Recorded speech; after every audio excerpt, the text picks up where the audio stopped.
Weather Service in Lubbock, Texas has issued a severe thunderstorm warning for northwestern Kent County in northwestern Texas, southwestern Dickens County in northwestern Texas, Garza County in northwestern Texas, southeastern Crosby County in northwestern Texas, until 2:45 p.m.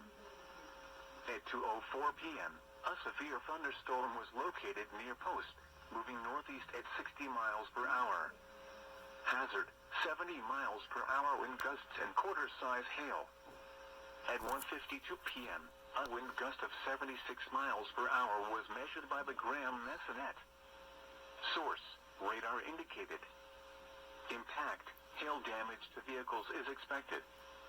Expect considerable tree damage. Wind damage is also likely to mobile homes, roofs, and outbuildings. Locations impacted include Post, Spur, White River Lake, and Calgary. For your protection, move to an interior room on the lowest floor of a building. Torrential rainfall is occurring with this storm, and may lead to flash flooding. Do not drive your vehicle through flooded roadways.